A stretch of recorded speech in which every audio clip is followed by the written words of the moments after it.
नमस्कार दोस्तों, मैं हूं राजेश शर्मा लेकर हाजिर आपके लिए आपकी सेहत का रखवाला प्रोग्राम। दोस्तों, हमारे इस प्रोग्राम में Hakim Tilakraj Kapoor hospital private limited Jalandhar के एक्सपर्ट डॉक्टर नवनीत कपूर जी तशरीफ़ फरमा हैं। डॉक्टर साहब, आप हमारे प्रोग्राम में तशरीफ़ लेकर आए हैं, आपका बहुत बहुत स्वागत है। नमस्कार दोस्तों, जैसा कि आप जानते हैं कि हम हमारे इस प्रोग्राम में हर बार आपके लिए एक बीमारी की जानकारी लेके आते हैं, उसके लक्षण बताए जाते हैं, उसके उपाय बताए जाते हैं, उसमें क्या परहेज़ करना है ये बताया जाता है।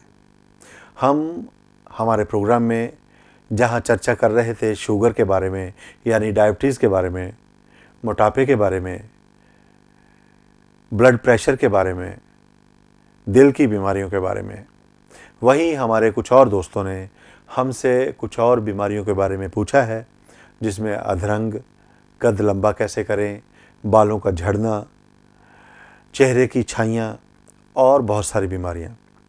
आज हम जिस बीमारी की चर्चा कर रहे हैं उसके बारे में हमें बहुत सारे लोगों ने एसएमएस किए हैं, फ़ोन कॉल्स आई हैं, यानी वो बीमारी है दमा।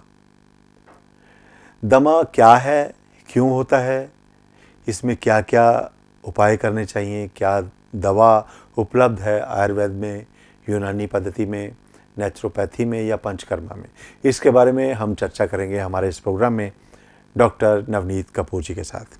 तो डॉक्टर साहब, सबसे पहले आप हमारे दोस्तों को ये बताइए कि दमा क्या है। दमा एक श्वास रोग है शर्मा जी।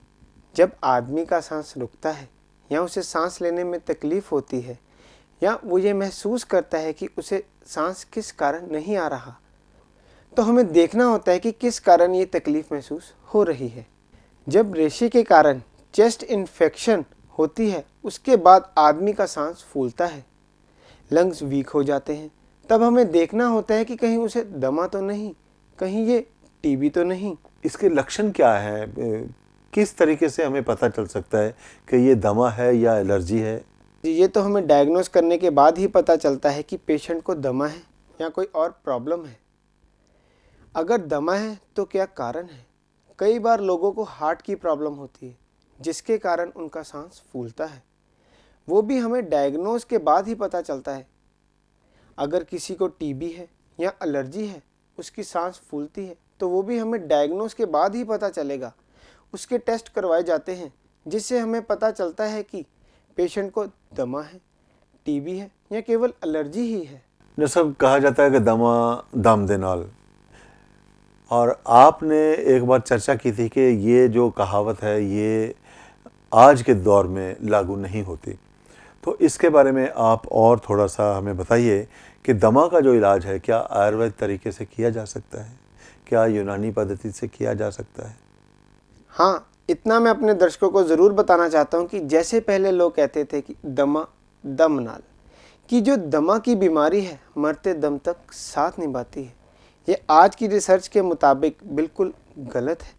आज की डेट में आयुर्वेदिक, यूनानी, पंचकर्मा व नेचुरोपैथी द्वारा दमा की बीमारी को काफ़ी हद तक कंट्रोल किया जा सकता है और उसका उपचार किया जा सकता है, जिससे पेशेंट को काफ़ी रिलीफ मिलती है। दोस्तों, अक्सर ये देखने में आता है कि जब भी मौसम की तब्दीली होती है, यानी जब मौसम चेंज होता है या फसल काटने का समय आता है, तो कुछ लोगों को इसकी शिकायत हो जाती है।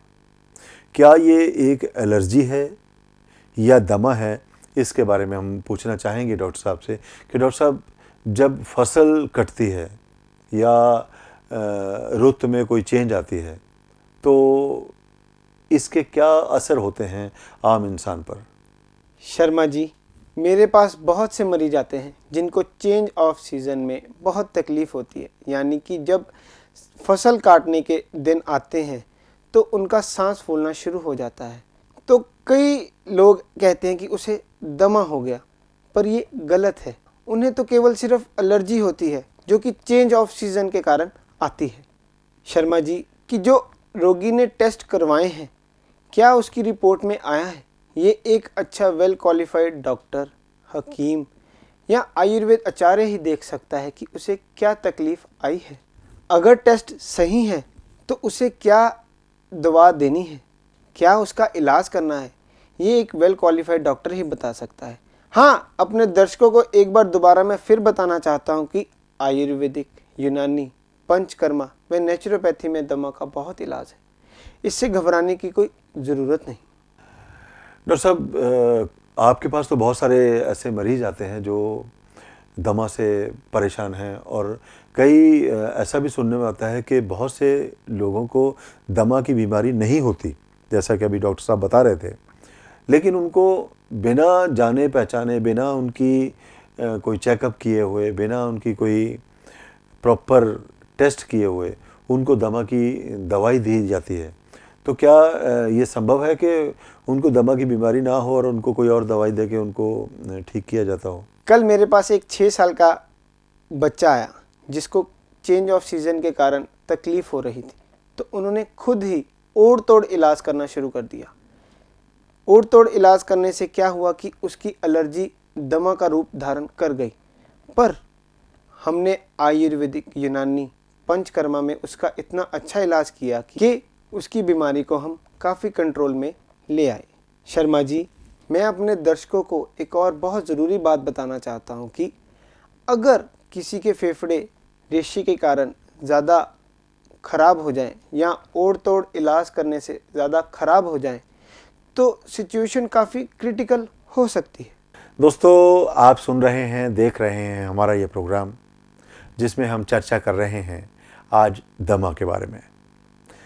दमा के बारे में चर्चा के दौरान मैं आपसे एक बार फिर गुजारिश करना चाहता हूँ कि अगर आपकी जान पहचान में, अगर आपके आस पड़ोस में किसी को ये बीमारी है, तो ये छुआछूत की बीमारी नहीं है। इस बीमारी से बचा जा सकता है अगर आप प्रॉपर तरीके से आयुर्वेदिक में या यूनानी पद्धति में या किसी और पद्धति में इसका इलाज करवाते हैं माहिर डॉक्टर से, माहिर वैद्य से, माहिर हकीम से। तो मैं एक बार फिर आपको कहना चाहूँगा कि आप ज़रा इस प्रोग्राम को और ध्यान से सुनते रहिए ताकि आप इस प्रोग्राम से फ़ायदा उठा सकें। डॉक्टर साहब, आयुर्वेद तरीके से अगर इसको ठीक किया जाए तो आप कौन सी दवा देते हैं, कौन कौन सी भस्में देते हैं, या कौन कौन से आप फार्मूले इस्तेमाल करते हैं? शर्मा जी, दमा के रोगी के लिए या जिसको एलर्जी है उस रोगी के लिए आयुर्वेदिक, यूनानी बहुत सी दवाइयाँ हैं, लेकिन first of all diagnose, after diagnose treatment. अगर लक्ष्मी बिलास रस ले ली जाए वो बहुत अच्छी चीज़ है। गर्म पानी में नमक थोड़ा सा डालकर, जिनको हम गरारे कहते हैं, वो कर लें, वो बहुत अच्छी चीज़ है। सिंपल पानी की स्टीम ले लें, वो बहुत अच्छी चीज़ है। But first of all diagnose, after diagnose treatment. हमारे हॉस्पिटल में दमा के रोगी के लिए पंचकर्मा में भी बहुत उपचार है। नस्यकर्म करवाया जाता है, उद्वर्तन करवाया जाता है, but first of all diagnose, after diagnose treatment. जैसे इसमें कोई ऐसा है कि अगर कोई ऐसे परहेज़ किए जाएं जो इस बीमारी को काफ़ी हद तक आराम दे सकें, तो आप हमें परहेज़ के बारे में थोड़ा सा और बताइए। शर्मा जी, परहेज़ के लिए मैं आपको इस रोग के लिए ज़रूर बताना चाहता हूँ कि रोगी को ठंडी चीज़ें नहीं लेनी चाहिए, चाटी की लस्सी नहीं पीनी चाहिए, जूसी स्कंजवी नहीं लेने चाहिए। तो देखा डॉक्टर साहब ने हमें इस प्रोग्राम में कितनी महत्वपूर्ण जानकारी दी है दमा के बारे में। दोस्तों, हमें उम्मीद है कि आप इस प्रोग्राम से फ़ायदा उठाएंगे। इस प्रोग्राम की जानकारी को आप ताउम्र अपने किसी भी चाहने वाले को, अगर ये बीमारी है, उसे बीमारी से निजात दिलवाने के लिए इस्तेमाल करेंगे। मैं आपकी तरफ से एक बार फिर Hakim Tilakraj Kapoor hospital private limited Jalandhar के माहिर डॉक्टर नवनीत कपूर जी का धन्यवाद करता हूँ। डॉक्टर साहब, थैंक यू, आप हमारे प्रोग्राम में तशरीफ़ लेके आए।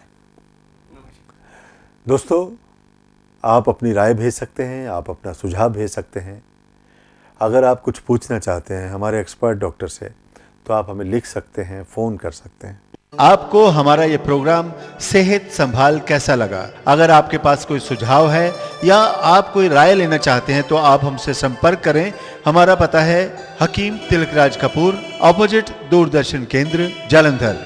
फ़ोन नंबर 01812401 हमें उम्मीद है कि आप हमारे आने वाले प्रोग्रामों में जब हम चर्चा करेंगे शुगर के बारे में, मोटापा के बारे में, बवासीर के बारे में, अधरंग के बारे में, जोड़ों के दर्द के बारे में, दिल की बीमारियों के बारे में, बालों के झड़ने के बारे में, कद लंबा करने के बारे में, तो आप फ़ायदा उठाएंगे। अब आज्ञा दीजिए, देखना ना भूलिएगा, सुनना ना भूलिएगा हमारा ये प्रोग्राम ख़ास आपके लिए। तब तक नमस्कार।